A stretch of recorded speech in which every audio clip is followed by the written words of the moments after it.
जय श्री कृष्ण, हर हर महादेव एवरीवन। सो कैसे हैं आप सब? उम्मीद है कि आप लोग अच्छे होंगे। सो थंबनेल में आप लोगों ने देखा कि तीर और धनुष में कौन सी एनर्जी लगती है। जी, आज का ये वीडियो हम लोग इसी के बारे में डिस्कशन करेंगे और बहुत सारे हम लोग एनर्जी के बारे में यहाँ पे पढ़ने वाले हैं, जो कि बहुत ही इंटरेस्टिंग है। तो इस वीडियो को हम लोग कुछ क्वेश्चन से यहाँ पे स्टार्ट करते हैं, जो कि बहुत ही इंटरेस्टिंग है। तो चलिए हम लोग जानते हैं कुछ क्वेश्चन के बारे में। पहले आप ये बताइए कि अगर मान लीजिए कि कोई भी पानी अगर वो बहता हो तो उसमें कौन सी एनर्जी लगती है। सेम अगर वही पानी अगर झरने से अगर गिरे तो उसमें कौन सी एनर्जी लगती है। पंखा भी रुका हुआ है, इसमें कौन सी एनर्जी लगेगी। और जब पंखा ये चलने लगेगा तो इसमें कौन सी एनर्जी लगेगी। देखिए, समझिए, जब हवाई जहाज जब उड़ता है ऊपर में तो उसमें कौन सी एनर्जी लगती है। जब पंछी मान लीजिए कि आपके छत के ऊपर बैठी हुई है तो पंछी में कौन सी एनर्जी लग रही है। अब वही पंछी जब उड़ने जब लगे तो कौन सी एनर्जी लगेगी। अगर आप ऐसे ही सिट किए हुए हैं ज़मीन पे तो आप में कौन सी एनर्जी है। और अगर आप बस में या फिर आप ट्रेन में ट्रैवल करें तो आप में कौन सी एनर्जी है ना। बहुत सारे मज़ेदार क्वेश्चंस। तो यही सारे क्वेश्चंस को हम लोग इस वीडियो में क्लियर करने वाले हैं और हम लोग एनर्जी के बारे में भी पढ़ने वाले हैं। तो आखिर तक बने रहे, सारे क्वेश्चंस के आंसर आप खुद ही देंगे। यस, आप खुद ही देंगे, ये हम 110% श्योर कह सकते हैं। बस आप वीडियो को एंड तक जरूर देखें। कुछ इन्फॉर्मेटिव आपको अगर लगा तो आप लोग एक लाइक दे करके और चैनल को सपोर्ट करके जरूर जाइएगा। तो आज का ये वीडियो रहने वाला हम लोग के एनर्जी पे। तो आप सभी का यहाँ पे बहुत बहुत वेलकम है आपके अपने चैनल पे। सो आपका प्रीशियस टाइम को विदाउट वेस्टिंग करते हुए हम लोग स्टार्ट करते हैं टॉपिक की ओर। सो अगर आपने देखा होगा तो प्रीवियस वीडियो हम लोगों का एनर्जी के बारे में था और इस वीडियो में हम लोग कुछ फॉर्म्स ऑफ एनर्जी के बारे में पढ़ने वाले। जी, जो भी हम लोगों ने क्वेश्चंस किया वहाँ पे हम लोगों के कुछ फॉर्म्स ऑफ एनर्जी लगते हैं, जिसमें सबसे मेन हम लोग का एनर्जी आता है kinetic energy and potential energy. Yes, जब आप लोग समझ जाइएगा कि काइनेटिक एनर्जी क्या होता है एंड पोटेंशियल एनर्जी क्या होता है and what is the combination of both this energy, what is it called, ये भी जब आप लोग जान जाइएगा तो आप लोग खुद ही सारे आंसर्स दे दीजिएगा। तो चलिए हम लोग स्टार्ट करते हैं सबसे पहले काइनेटिक एनर्जी से। जी देखिए, पहले हम लोग समझते हैं what you mean by this kinetic energy. Very simple, हम बहुत ही इजी लैंग्वेज से आपको समझाने का कोशिश करेंगे। आई होप कि आप लोगों को समझ में भी आएगा। देखिए, तो पहले हम लोग समझते हैं what is kinetic energy. Kinetic energy the energy of a body due to its motion. बस एक ही लाइन आपको दिमाग में यहाँ फिट कर लेना है कि ये काइनेटिक एनर्जी कब होता है, जब कोई भी बॉडी मोशन में रहे उस समय उसका जो भी यहाँ पे लगता है एनर्जी, उसको हम लोग कहते हैं काइनेटिक एनर्जी। जैसे कि आप लोग तीर धनुष को थंबनेल में देखे ही होंगे। यस, तो तीर धनुष में हम लोगों का क्या था कि जब धनुष जब होता है, देखिए ऐसे, जैसे कि मान लीजिए ये धनुष ऐसे जब रहता है, इसमें ये स्ट्रिंग लगा हुआ रहता है, ऐसे तीर रहता है। तो इस धनुष में जब ये नॉर्मली ऐसे तीर लगा हुआ है, जब हम लोग इसको खींचते हैं ऐसे करके, समझिए चीज को, ठीक है। जब हम लोग इसको खींचते हैं तो इसमें कुछ और एनर्जी लगता है, और जब ये मोशन में जब ये आ जाता है, मतलब कि जब वो तीर छूट जाता है, तब यहाँ पे कौन सा एनर्जी आता है, that is kinetic energy. Why?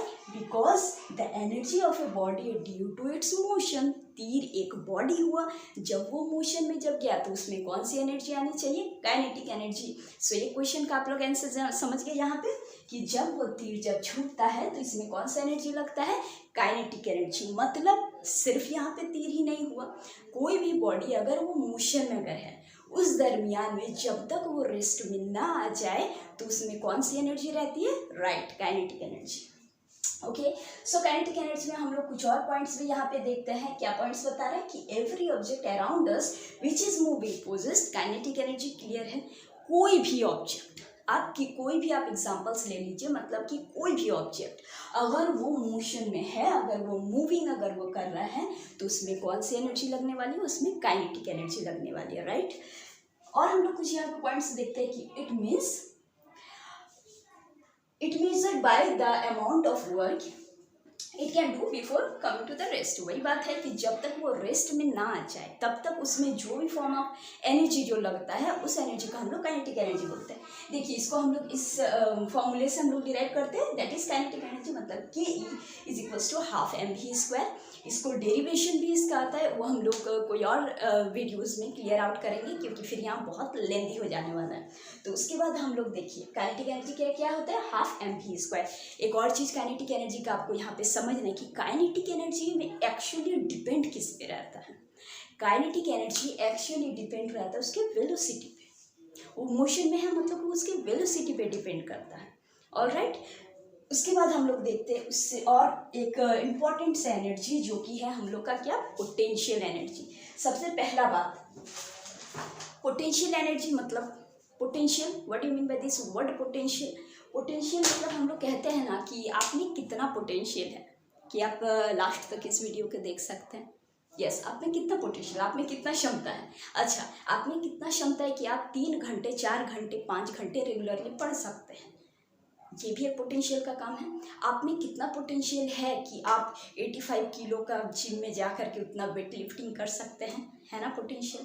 ये सब जितने भी हम लोग का क्षमता वाले जो बात जो होता है वो होता है पोटेंशियल। तो वर्ड का मीनिंग हम बस आपको बता रहे हैं। अब एनर्जी क्या है, फिजिक्स के बेस से अगर हम लोग पोटेंशियल एनर्जी को अगर समझे तो सिर्फ वन वर्ड में आप लोग समझ जाइए यहाँ पे कि कोई भी एनर्जी अगर उसकी हाइट से अगर उसको बताया जाए, पोजीशन से उसका मतलब उसके हाइट से अगर बताया जाए तो उसमें हम लोग इसका पोटेंशियल एनर्जी उसको बोलते हैं। समझिए, the energy of a body due to its height, इसमें आप पोजीशन भी यहाँ पे आप बोल सकते हैं, राइट। पोजीशन और change in shape is known as potential energy. Alright, मतलब कि कोई भी ऐसा एनर्जी जो अगर बॉडी में अगर उसके हाइट के अनुसार अगर हो रहा है या फिर उसका शेप अगर चेंज हो रहा है, जैसे कि इसमें हम लोगों ने कहा तीर छूटने के बाद मोशन में आया तो चलो ये काइनेटिक एनर्जी हुआ, लेकिन जब उस स्ट्रिंग को आप खींच रहे थे, समझ रहे हैं ना, उस स्ट्रिंग में भी कुछ एनर्जी स्टोर्ड था और जब आप उसको खींच रहे थे तो उसमें एनर्जी स्टोर्ड होने के कारण इसको छोड़ने के बाद क्या आपको उसको धकेलना पड़ा, नहीं ना, वो तो खुद से ही ना छूट गया, तभी तो तीर आगे निकल गया। सेम टू सेम स्ट्रिंग में भी होता है, स्प्रिंग भी होता है ना। स्प्रिंग को जब हम लोग खींचते हैं, खींचने के बाद उसको दबाना नहीं पड़ता, वो खुद ही चल जाता है। व्हाई दिस इज हैपनिंग, मतलब कि बॉडी में हमेशा पोटेंशियल एनर्जी रहता है, उसी कारण क्या होता है कि वो फिर से अपने उस ओरिजिनल पोजीशन में आ जाता है। ऑलराइट, और ये हाइट यहाँ पे बहुत ज़्यादा मैटर करता है, राइट। हाइट यहाँ पे बहुत ज़्यादा। अब देखिए हम लोग जैसे बोल रहे हैं कि पंखा का जैसे हम लोग एग्जाम्पल लिए थे, तो पंखा अगर रुका हुआ है, ठीक है, पंखा अगर रुका हुआ है कुछ हाइट में है, ठीक, ये मार्कर भी अगर यहाँ है कुछ हाइट में है, तो इसमें अभी कौन सा एनर्जी लग रहा है, पोटेंशियल एनर्जी, ठीक है, तभी तो इसको गिरेंगे नीचे जाएगा ना ये, ठीक है। और एक चीज़ आप यहाँ पे समझिए कि वो पंखा अगर चलने अगर लगा तो भाई हाइट में तो है ना पंखा, और अगर वो चलने भी अगर लगेगा, वो पंखा अगर चलने भी लगा तो चलते दरमियान में उसमें काइनेटिक एनर्जी आ रहा है, और हाइट में होने के कारण उसमें क्या आ रहा है, पोटेंशियल एनर्जी आ रहा है। तो अगर पंखा अगर चली तो उसमें काइनेटिक प्लस पोटेंशियल एनर्जी दोनों आएगा। इसके बाद हम लोग वही वाला चीज़ को देखेंगे। पहले ये जान लीजिए कि पोटेंशियल एनर्जी बराबर क्या होता है, मास इंटू जी इंटू हाइट। जी हम लोग सबको जानते हैं क्या होता है यहाँ पे, ग्रेविटी, ठीक है। यहाँ पे जिसको हम लोग लेते हैं 9.8 जिसका रहता है, जिसको अगर आप सॉल्व अगर इसको करेंगे तो इजी वे में हम लोग इसको 10 भी ले सकते हैं, ठीक है, ताकि क्लियर मतलब इजी हो जाता है कैलकुलेशन करने में कोई भी न्यूमेरिकल्स वगैरह। तो एक चीज़ आप यहाँ पे समझिए, ठीक है भाई, हम लोग ये समझे कि पानी जब बस नदी में ऐसे मतलब कि आप जा रहा है पानी, तो उसमें क्या लग रहा है, उसमें वो मोशन में जा रहा है, मतलब कि वो काइनेटिक एनर्जी हो रहा है। और झरना से जैसे कि अगर गिरे तो वो कुछ हाइट से वो गिर रहा है, मतलब कि उसमें, और वो बह भी तो रहा है ना, तो मोशन में भी है, मतलब कि उसकी काइनेटिक एनर्जी भी है, और कुछ हाइट से वो बह रहा है, मतलब उसमें पोटेंशियल एनर्जी भी है। तो उस केस में हम लोग क्या बोलेंगे, ये तो भाई दिक्कत हो गया ना। अब काइनेटिक एनर्जी तो हम लोग भाई समझ लिए, अब पोटेंशियल एनर्जी भी हम लोग समझ लिए, और जिसमें दोनों रहेगा उसको हम लोग फिर क्या कहेंगे।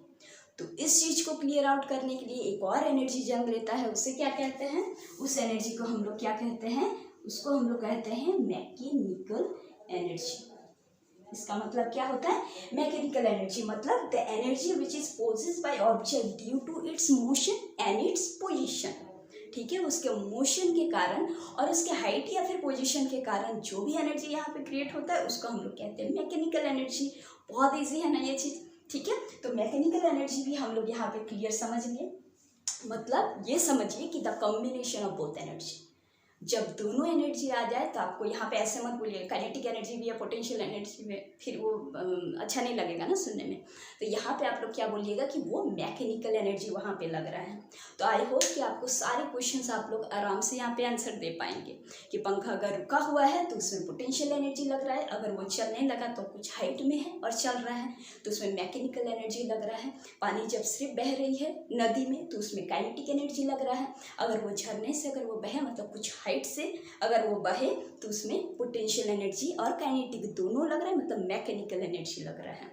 अगर पंछी छत पे आपके रुके मतलब कि ऐसे बैठी हुई है तो कुछ हाइट में है वो, मतलब पोटेंशियल एनर्जी में है, और अगर वो उड़ते लगे तो कुछ हाइट में ही है और मोशन में भी है तो उसमें क्या है, मैकेनिकल एनर्जी है, राइट। आप अगर ऐसे ही बैठे हुए हैं ज़मीन में तो आपके पास आप तो कुछ हाइट नहीं है, और आप ऐसे ही मतलब कि ऐसे बस आप वॉक अगर कर रहे हैं तो ये आपका क्या एनर्जी हो जाएगा, यहाँ पे काइनेटिक एनर्जी हो जाएगा। और अगर आप कुछ हाइट में अगर रह के मतलब समझ लीजिए बस में अगर आप अगर हैं अब बैठे हुए आप अगर ट्रैवल अगर कर रहे हैं तो वो कुछ हाइट है और मोशन भी है तो उसमें मैकेनिकल एनर्जी होगा, राइट। तो आई होप कि आप लोगों को kinetic energy, potential energy and mechanical energy में अब कोई दिक्कत नहीं रह गया होगा, क्योंकि बहुत ईजी लैंग्वेज से मैं यहाँ पे ट्राई किया आपको समझाने का। अगर फिर तो चलिए आज का ये वीडियो बस इतना ही, और मिलते हैं हम लोग नेक्स्ट वीडियो में, तब तक कीप सपोर्टिंग